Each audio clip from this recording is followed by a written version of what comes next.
Tuhan bersamamu. Inilah Injil suci menurut Lukas.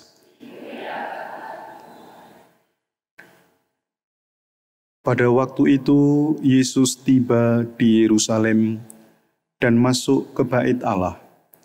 Maka mulailah ia mengusir semua pedagang di situ. Ia berkata, ada tertulis, "Rumahku adalah rumah doa." Tetapi kalian telah menjadikannya sarang penyamun. Tiap-tiap hari Yesus mengajar di Bait Allah. Para imam kepala dan ahli Taurat serta orang-orang terkemuka bangsa Israel berusaha membinasakan Yesus. Tetapi mereka tidak tahu bagaimana harus melakukannya, sebab seluruh rakyat terpikat kepadanya dan ingin mendengarkan Dia. Demikianlah sabda Tuhan. Terpujilah Kristus.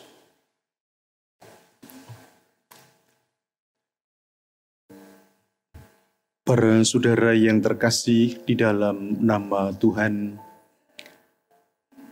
satu hal yang barangkali bisa kita petik dari apa yang diwartakan oleh penginjil di dalam kutipan bacaan Injil tadi adalah bahwa Tuhan Yesus Kristus menghendaki agar kenisah Bait Allah sungguh difungsikan sebagai tempat untuk berdoa.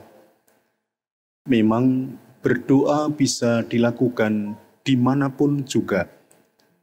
Tetapi ketika Bait Allah dikultuskan menjadi tempat doa, itu berarti bahwa doa tidak hanya mempunyai nilai pribadi, tetapi doa harus diwujudkan juga di dalam kebersamaan sebagai orang-orang yang boleh menikmati dan mengalami kasih Allah. Maka Bait Allah diciptakan, Bait Allah dikultuskan sebagai tempat untuk berdoa. Bait Allah disucikan sebagai sarana di mana orang-orang berhimpun dan membangun relasi pribadi dengan Allah. Maka ketika Bait Allah dialihfungsikan sebagai tempat untuk tidak berdoa, untuk berdagang dan lain sebagainya, rupa-rupanya Yesus sungguh marah.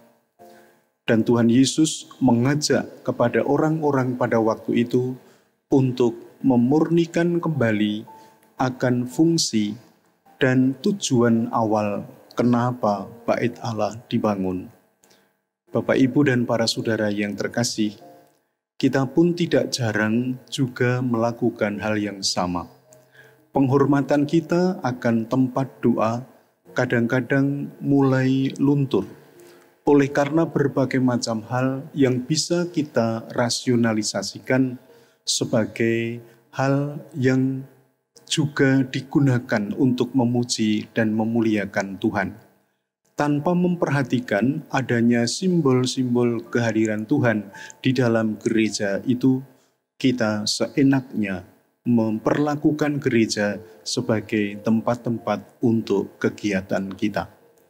Maka pertanyaannya adalah, apakah kita sampai saat ini sungguh telah senantiasa berupaya menjadikan gereja sebagai tempat di mana kita memuji dan memuliakan Allah secara bersama-sama di dalam kekudusan, atau kecenderungan untuk menempatkan gereja sejajar atau sama dengan gedung-gedung yang lain juga masih ada. Kalau kita mencoba merenungkannya lebih jauh, secara pribadi pun tidak jarang kita juga mengotori diri kita masing-masing. Diri kita adalah menjadi bait Roh Kudus berkat sakramen baptis yang telah kita terima. Artinya, dimanapun kita berada, kita ditantang dan dituntut untuk juga memperlakukan tubuh kita dengan begitu baik mewarnai dan mengisinya dengan berbagai macam kegiatan-kegiatan yang memurnikan relasi kita dengan Allah. Tetapi tidak jarang pula kita mudah jatuh ke dalam berbagai macam godaan sehingga kesucian dari tubuh kita pun menjadi begitu tidak tampak lagi. Maka marilah para saudara, di dalam perayaan Ekaristi ini kita mohon berkat dari Tuhan, sama seperti Santa Sisilia yang memilih hidup sendiri tanpa menikah, juga agar dirinya menjadi semakin suci. Dan kesucian yang ada di dalam dirinya dapat terpancarkan, terwujudkan di dalam aneka pelayanan kepada orang-orang yang ada di sekitarnya. Kita bersyukur atas anugerah Santa Sisilia kepada kita semua juga.